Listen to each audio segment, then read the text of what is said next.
ಚಿರಾಂತ್ ಅವ್ರದ್ದು ಜನ್ಮದಿನ. ಇವತ್ತು ನಾನು ಎರಡು ಮುತ್ತುಗಳನ್ನು ನೋಡ್ತಾ ಇದ್ದೀನಿ. ಒಂದು ನಮ್ಮ ಜನಸ್ನೇಹಿ ಯೋಗೇಶ್ ಅವರು, ಇನ್ನೊಂದು ನಮ್ಮ ಸೋನು ಶ್ರೀನಿವಾಸ್ ಅವರು. ಇವತ್ತು ನಮ್ಮ ಕರ್ನಾಟಕ ಜನ ಬಂದು ನೋಡ್ಬೇಕು ನಮ್ಮ ಯೋಗೇಶ್ ಅವರು. ಅವ್ರನ್ನ ಪಡ್ಕೊಂಡಿದ್ರೆ ನಮ್ಮ ಒಂದು ಪುಣ್ಯ ಅಂತ ಹೇಳ್ಬೇಕು. ಇವತ್ತು ನನಗೆ ರಕ್ತ ಸಂಬಂಧಗಳಿಗಿಂತ ರಸ್ತೆಯಲ್ಲಿ ಸಿಗೋ ಸಂಬಂಧಗಳೇ ನನ್ನ ಸ್ವಂತ ಅಂತ. ಅಂದ್ರೆ ಈ ಸಾಲು ಇವರ ಒಟ್ಟಾರೆ ಉದ್ದೇಶವನ್ನ ಹೇಳ್ತಾ ಇದೆ. ಇಷ್ಟೆಲ್ಲ ಅನ್ನಿಸ್ಕೊಂಡು ಯಾಕೆ ಮಾಡ್ತೀರಿ ಅಥವಾ ಏನ್ ಅನ್ಸುತ್ತೆ ನಿಮಗೆ ಅಂದಾಗ ಅವ್ರು ಇವನ್ ಕಾರ್ಯಕ್ರಮದಲ್ಲೂ ಹೇಳ್ತಾ ಇದ್ದಾರೆ, ತಾಳ್ಮೆಯಿಂದ ಇರಿ, ಎಲ್ಲ ಒಳ್ಳೇದಾಗುತ್ತೆ. ಆದ್ರೆ ಕನಸು ಕಾಣೋದಾದ್ರೆ ದೊಡ್ಡ ಕನಸು ಕಾಣಿ ಅನ್ನೋದನ್ನ ಯೋಗೇಶ್ ಅವರ ಬದುಕಿನಿಂದ ನಾವು ಅರ್ಥ ಮಾಡ್ಕೊಳ್ಬೇಕು. ನಾನು ನನ್ನ ಮನಸ್ಪೂರ್ವಕವಾಗಿ ಯಾವಾಗ್ಲೂ ಒಬ್ಬರಿಗೆ ಒಳ್ಳೇದನ್ನೇ ಬಯಸುತ್ತೆ. I mean it. ಅಂದಾವರೆ ಮುಂದಾವರೆ ಮತ್ತೆ ತಾವರೆ ಪುಷ್ಪ, ಚಂದಕ್ಕಿ ಮಾಲೆ ಬಿಲ್ಪತ್ರೆ ಮಾದೇವ ನಿಂಗೆ, ಚಂದಕ್ಕಿ ಮಾಲೆ ಬಿಲ್ಪತ್ರೆ ತುಳಸಿದಳವ ಮಾದಪ್ಪನ ಪೂಜೆಗೆ ಬಂದು ಮಾದೇವ ನಿಮ್ಮ ಸೂಜುಗಾದ ಸೂಜು ಮಲ್ಲಿಗೆ ಮಾದೇವ ನಿಮ್ಮ ಮಂಡೆ ಮ್ಯಾಲೆ ದುಂಡು ಮಲ್ಲಿಗೆ. ಎಲ್ಲರೂ ಚೆನ್ನಾಗಿದ್ದೀರಾ? ವಿಶೇಷವಾಗಿ ಇವತ್ತು ನಮ್ಮ ಒಂದು ಜನಸ್ನೇಹಿ ನಿರಾಶ್ರಿತರ ಆಶ್ರಮ ಇರ್ತಕ್ಕಂತಹ ದೇವ್ರ ಮಕ್ಕಳ ಜೊತೆಯಲ್ಲಿ ಚಿರಾಂತ್ ಅವ್ರದ್ದು ಜನ್ಮದಿನ, ಒಂದು ಅರ್ಥಪೂರ್ಣವಾದಂಥ ಹುಟ್ಟುಹಬ್ಬವನ್ನ ಅವರ ತಂದೆ ತಾಯಿ, ಅವರ ಸ್ನೇಹಿತರು ಮತ್ತೆ ಅವರ ಕುಟುಂಬ ಬಳಗದವರು, ಹಾಗೆ ನಮ್ಮ ಪ್ರೀತಿಯ ಅಣ್ಣ ಶ್ರೀನಿವಾಸ್ ಅಣ್ಣವರು ಎಲ್ಲರೂ ಕೂಡ ಬಂದು ಒಂದು ಅರ್ಥಪೂರ್ಣವಾಗಿ ಹುಟ್ಟುಹಬ್ಬನ ಆಚರಣೆ ಮಾಡ್ತಾ ಇದ್ದಾರೆ. ವಿಶೇಷವಾಗಿ ಇಲ್ಲಿರ್ತಕ್ಕಂಥ ಎಲ್ಲಾ ದೇವ್ರ ಮಕ್ಳಿಗೂ ಪ್ರಸಾದದ ವ್ಯವಸ್ಥೆನ ಮಾಡಿಕೊಟ್ಟಿದ್ದಾರೆ.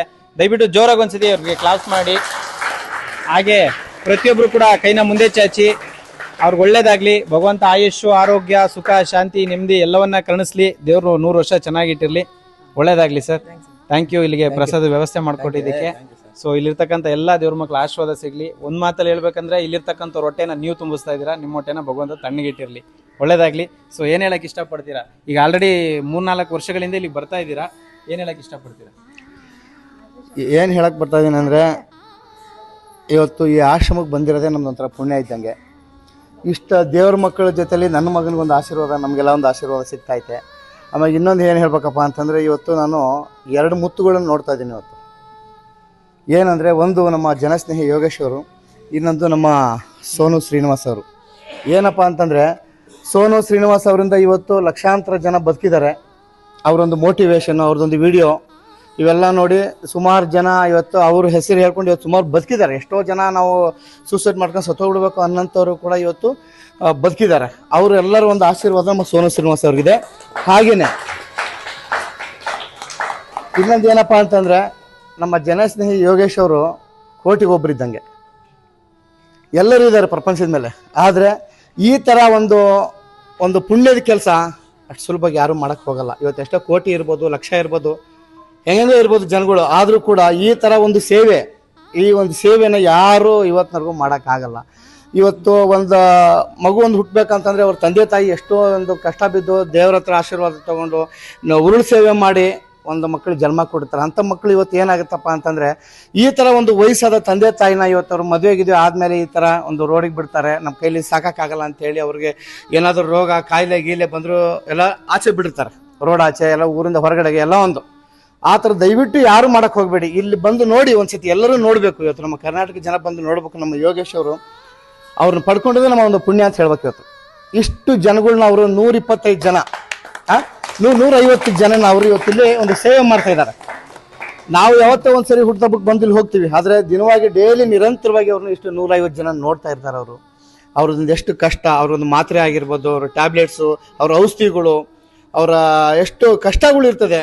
ಇವತ್ತು ನಮ್ಮನೆಗೆ ಯಾರೋ ಒಬ್ಬರು ಇಬ್ಬರು ಬಂದ್ರಪ್ಪ ಅಂತ ಅವ್ರಿಗೇನು ಹುಷಾರಪ್ಪ ಅಂತಂದ್ರೆ ಮೇಲೆ ಕೆಳಗೆ ನೋಡ್ತಾ ಇರ್ತೀವಿ. ಅಂತ ಇವತ್ತೊಂದು 150 ಜನ ಇಟ್ಕೊಂಡು ನಮ್ಮ ಯೋಗೇಶ್ ಅವರು ಈ ಒಂದು ಸೇವೆ ಮಾಡ್ತಾ ಇದ್ದಾರೆ. ಅಂದರೆ ಭಗವಂತ, ಆ ಶನಿಮಾತ್ಮ ಅವರ ಕುಟುಂಬನ, ಅವರ ತಂದೆ ತಾಯಿ ಹಾಗೂ ಅವರ ಮಡದಿ, ಅವರ ಮಕ್ಕಳುಗಳನ್ನ, ಅವ್ರ ಕುಟುಂಬನ ದೇವರು ಇನ್ನೂ 100 ವರ್ಷ ಅವ್ರಿಗೆ ಆರೋಗ್ಯ ಐಶ್ವರ್ಯ ಕೊಟ್ಟು ಇನ್ನೂ ಇಂಥ 100 ಜನ ಕಾಪಾಡೋಷ್ಟು ಅವ್ರಿಗೊಂದು ಶಕ್ತಿ ಕೊಡಲಿ.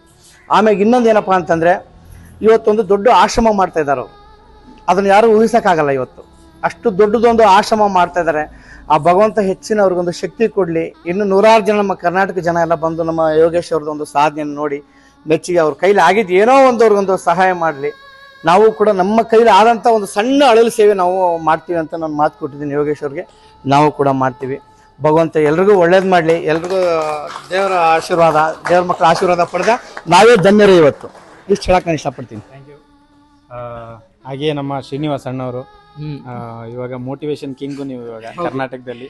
ಸೊ ತುಂಬಾ ಜನರ ಒಂದು ಭಾವನೆಗಳಿಗೆ ಬೆಲೆ ಕೊಡೋರು ತುಂಬಾ ಕಮ್ಮಿ. ಸೊ ಭಾವನೆಗಳಿಗೆ ಬೆಲೆ ಕೊಡ್ತಾ ಇದ್ದೀರಿ ತಾವು. ಒಳ್ಳೇದಾಗ್ಲಿ ನಿಮಗೂ ಕೂಡ. ಸೊ ತಾವೇನು ಹೇಳಕ್ ಇಷ್ಟಪಡ್ತೀರಿ? ಮೊದಲನೇದಾಗಿ ನೋಡ್ತಾ ಇರುವ ಎಲ್ಲ ಜ್ಞಾನಾಶ್ರಮದ ಅಥವಾ ಜನಸ್ನೇಹಿ ಆಶ್ರಮದ ಎಲ್ಲ ವೀಕ್ಷಕರಿಗೆ ನನ್ನ ನಮಸ್ಕಾರ. ಹಾಗೂ ಇಂಥದ್ದೊಂದು ಸುಂದರವಾದ ಮತ್ತು ಅರ್ಥಪೂರ್ಣವಾದ ಕಾರ್ಯಕ್ರಮಕ್ಕೆ ಅಥವಾ ಒಂದು ಸುಸಂದರ್ಭಕ್ಕೆ ನಾವಿಲ್ಲಿ ಸೇರಿದ್ದೀವಿ.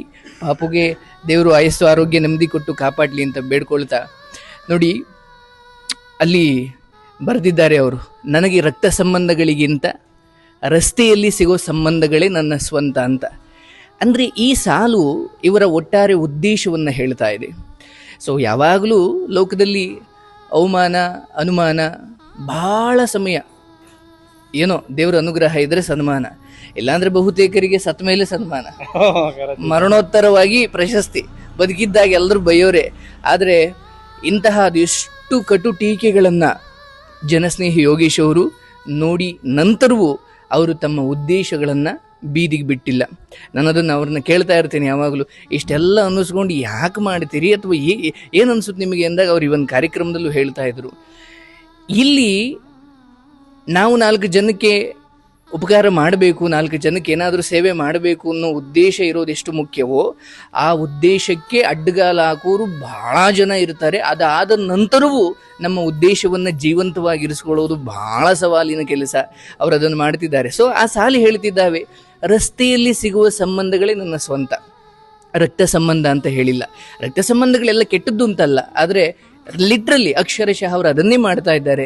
ರಸ್ತೆಯಲ್ಲೆಲ್ಲೋ ಬಿದ್ದಿರ್ತಾರೆ ಪಾಪ, ಅವ್ರದ್ದೇನು ಅವ್ರ ಹಣೆ ಬರ ಕರ್ಮಾನುಸಾರವಾಗಿ ಜೀವನ ನರಕ ಯಾತನೆ ಆಗಿರುತ್ತೆ. ಅವರನ್ನು ಕರ್ಕೊಂಡು ಬಂದು ಅವರ ಪೋಷಣೆ ಮಾಡಿ, ಅವರ ಹಾರೈಕೆ ಮಾಡಿ, ಅವ್ರಿಗೆ ಏನೂ ಬೇಕಿಲ್ಲ, ಒಂಚೂರು ಪ್ರೀತಿ, ಒಂದು ತುತ್ತು ಅನ್ನ, ಅದನ್ನು ಹಾಕಲಿಕ್ಕೆ ದೇವರು ಅವರನ್ನು ಇಲ್ಲಿ ಈ ಕರುನಾಡಲ್ಲಿ ಜನಿಸೋ ಹಾಗೆ ಮಾಡಿದ್ದಾನೆ ಅಂತ ನನಗನ್ಸುತ್ತೆ. ಮತ್ತೀಗ ಅವರು ದೊಡ್ಡ ಆಶ್ರಮ ಕಟ್ತಾ ಇದ್ದಾರೆ. ಮತ್ತು ಅವರು ಹೇಳ್ತಾ ಇದ್ರು, ನನ್ನ ಕಾರ್ಯಕ್ರಮದಲ್ಲಿ ಹೇಳ್ತಾ ಇದ್ರು, ಅಂದರೆ ಒಂದು 500 ರೂಪಾಯಿ ಪೆಟ್ರೋಲ್ಗೂ ಅವ್ರಿವ್ರನ್ನ ಕೇಳ್ಕೊಂಡು ಅಲಿತಾ ಇದ್ದ ಒಂದು ಘಳಿಗೆ ಇತ್ತು. 500 ರೂಪಾಯಿ ಇಲ್ಲದ ಒಂದು ಘಳಿಗೆ 500 ಜನಕ್ಕೆ ಊಟ ಹಾಕೋ ಒಂದು ಸ್ಥಿತಿ. ಅಂದರೆ ಈ ಬದಲಾವಣೆ ಇದೆಯಲ್ಲ, ನಮ್ಮೆಲ್ಲರಿಗೂ ಹೇಳ್ತಾ ಇದೆ, ಕನಸುಗಳನ್ನು ಕೈ ಬಿಡಬೇಡಿ, ಭರವಸೆ ಬಿಡಬೇಡಿ. ನಿಮ್ಮ ಜೇಬಲ್ಲಿ ಬರೀ 500 ರೂಪಾಯಿ ಇದೆ, 50 ರೂಪಾಯಿ ಇದೆಯಾ, ಭರವಸೆ ಕಳ್ಕೊಳ್ಬೇಡಿ. ಯಾಕಂದರೆ ಈ ಯೋಗೀಶ್ ಅವರು ಅದೇ ಸ್ಥಿತಿಯಿಂದ ಇವತ್ತು ಇಲ್ಲಿಗೆ ತಲುಪಿದ್ದಾರೆ. ಅಂದರೆ ತಾಳ್ಮೆಯಿಂದ ಇರಿ, ಎಲ್ಲ ಒಳ್ಳೆಯದಾಗುತ್ತೆ. ಆದರೆ ಕನಸು ಕಾಣೋದಾದರೆ ದೊಡ್ಡ ಕನಸು ಕಾಣಿ ಅನ್ನೋದನ್ನು ಯೋಗೇಶ್ ಅವರ ಬದುಕಿನಿಂದ ನಾವು ಅರ್ಥ ಮಾಡ್ಕೊಳ್ಬೇಕು.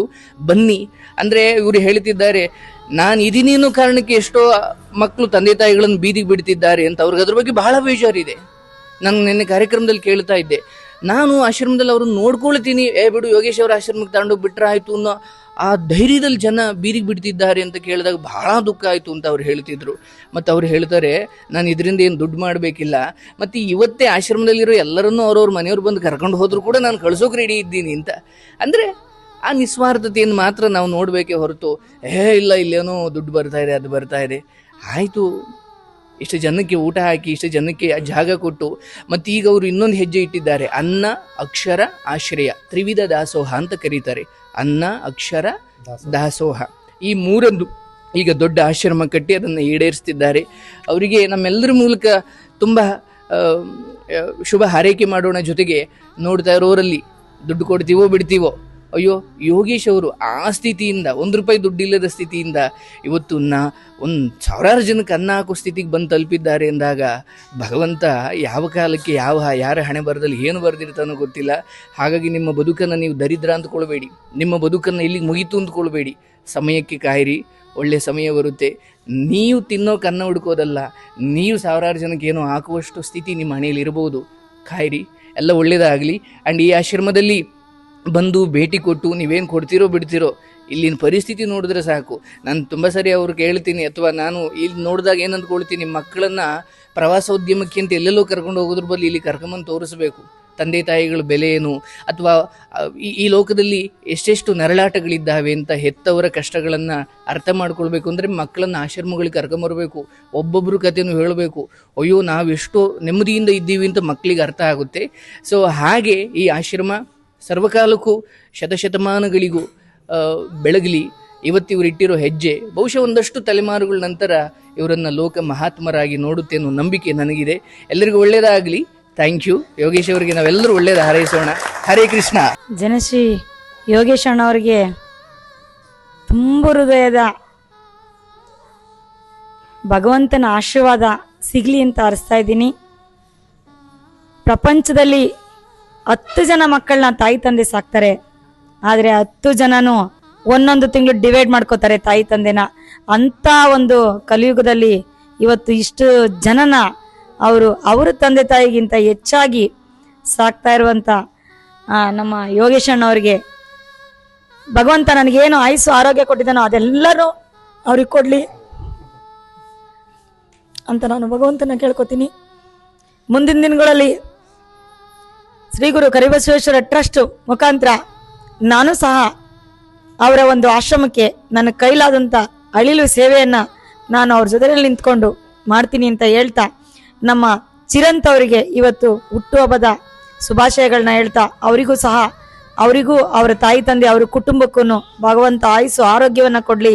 ಇಲ್ಲಿರ್ತಕ್ಕಂಥ ಎಲ್ಲ ದೇವ್ರ ಮಕ್ಕಳಿಗೂ ಮತ್ತೊಮ್ಮೆ ಮಗದೊಮ್ಮೆ ನಾನು ಕೇಳ್ಕೊತಿದ್ದೀನಿ, ಅವ್ರಿಗೂ ಸಹ ಆರೋಗ್ಯವನ್ನು ಕೊಡಲಿ. ಯಾಕೆಂದರೆ ಯೋಗೇಶ್ ಅಣ್ಣವರು ತುಂಬ ಚೆನ್ನಾಗಿ ನೋಡ್ಕೊತಿದ್ದಾರೆ ಅವ್ರನ್ನ. ಅವರು ಆರೋಗ್ಯವಂತರಾಗಿ ಅವ್ರ ಮನೆಗೆ ಅವ್ರು ತಲುಪಲಿ. ಮತ್ತಷ್ಟು ಜನನ ಸಾಕುವಂಥ ಕೆಪಾಸಿಟಿಯನ್ನು ಆ ಭಗವಂತ ಶನಿದೇವ ಅವ್ರಿಗೆ ಕೊಡಲಿ. ಅವರಿಗೂ ಅವ್ರ ಕುಟುಂಬಕ್ಕೂ ಭಗವಂತ ಆಯುಸ್ಸು ಆರೋಗ್ಯವನ್ನು ಕೊಟ್ಟು ಹೆಚ್ಚಿನ ರೀತಿ ಈ ಸಂಸ್ಥೆಯನ್ನು ಬೆಳೆಸುವಂಥ ಶಕ್ತಿಯನ್ನು ಭಗವಂತ ಕೊಡಲಿ ಅಂತ ಹೇಳ್ತಾ ನನ್ನ 2 ಮಾತನ್ನ ಮುಗಿಸ್ತಾ ಇದ್ದೀನಿ. ಅದ್ಭುತವಾದಂಥ ಕ್ಷಣ ಇದು. ಹುಟ್ಟುಹಬ್ಬನ ಆಚರಣೆ ಮಾಡ್ಕೊಳ್ತಾ ಇದ್ದಾರೆ. ದಯವಿಟ್ಟು ಜೋರಾಗಿ ಕ್ಲಾಸ್ ಮಾಡಿ. Happy birthday to you. So ನೀವು ಕೂಡ ದುಂದು ವೆಚ್ಚ ಮಾಡದೆ ಪಾರ್ಟಿ ಪಬ್ಬು ಅಂತ ಕಳೀದೆ ಸಾಧ್ಯವಾದರೆ ಜನಸ್ನೇಹಿ ಆಶ್ರಮಕ್ಕೆ ಬನ್ನಿ ಅಂತ ನಾನು ಕರೆಯಲ್ಲ. ಸೊ ಅಕ್ಕಪಕ್ಕ ಇರತಕ್ಕಂಥ ಯಾವುದಾದ್ರೂ ಆಶ್ರಮಗಳು, ಅನಾಥರು, ನಿರ್ಗತಿಕರು ಕಂಡು ಬಂದರೆ ಅಲ್ಲಿಗೆ ನಿಮ್ಮ ಕೈಲಾದಂಥ ಸಹಾಯವನ್ನು ಮಾಡಿ ಅಂತ ಈ ಮೂಲಕ ಕೇಳ್ಕೊತೀನಿ. ಹೌದು. ಯಾಕಂದ್ರೆ ನಿಮ್ಮ ಬದುಕಲ್ಲಿ ಬರೋ ಇಂಥ ಸುಸಂದರ್ಭಗಳನ್ನ ನೆಪ ಇಟ್ಟುಕೊಂಡು ಒಳ್ಳೆ ಕೆಲಸ ಮಾಡಿ. ನಾವು ಕೂಡ ಆ ಥರ ತುಂಬ ಕಳೆದಿರೋದುಂಟು, ಆದರೆ ಕಲ್ದಿರೋದನ್ನ ತಿದ್ದುಕೊಂಡು ಇವಾಗ ಒಂದು ಒಳ್ಳೆ ದಾರಿಯಲ್ಲಿ ಹೋಗೋ ಪ್ರಯತ್ನ ಮಾಡ್ತಾ ಇದೀವಿ. ಸೊ ತಿದ್ದುಕೊಳ್ತಾ ಇದೀವಿ, ನೀವು ತಿದ್ದುಕೊಳ್ಳಿ ಅಷ್ಟೇ. ಸಾವಿರ ಕಣ್ಣಿನ ನವಿಲಾಗಿ ನಿಂತಿದೆ ಸಮಯ ನಿನಗೆದು, ಕಣ್ಣನು ತೆರೆದು ಹಗುರಾಗಿ ನೋಡಲೇಬೇಕು ನೀವೊಂದು, ಕಿವಿ ಮಾತೊಂದು ಹೇಳಲೆ ನಾನೆಂದು, ದಾರಿ ನಿಂತಾಗ ಸಾಗಲೇಬೇಕೆಂದು. ನಿನ್ನೆ ಹೀಗಿಲ್ಲ ನಾಳೆಯೂ ತಿಳಿದಿಲ್ಲ, ನೀನು ನೀನಾಗಿ ಬಾಳಲೇಬೇಕೆಂದು. ಹಸಿರಾಗಿದೆ ದೀಪವು ನಿನಗಾಗಿ, ನಸು ನಗುತ್ತಲೆ ಸಾಗು ನೀ ಗೆಲುವಾಗಿ. ಹೊಸ ತಂಗಾಳಿ ಹೇಳಿದೆ ಮೆಲುವಾಗಿ, ಈ ಬಾಳುಂಟು ಬಾಳುವ ಸಲುವಾಗಿ. ನಿಮ್ಮ ಕೈಲಾದ ಸಹಾಯವನ್ನು ಮಾಡಿ. ನಮಸ್ಕಾರ. ನಾನು ನನ್ನ ಮನಸ್ಪೂರ್ವಕವಾಗಿ ಯಾವಾಗಲೂ ಒಬ್ಬರಿಗೆ ಒಳ್ಳೆಯದನ್ನೇ ಬಯಸುತ್ತೆ. I mean it.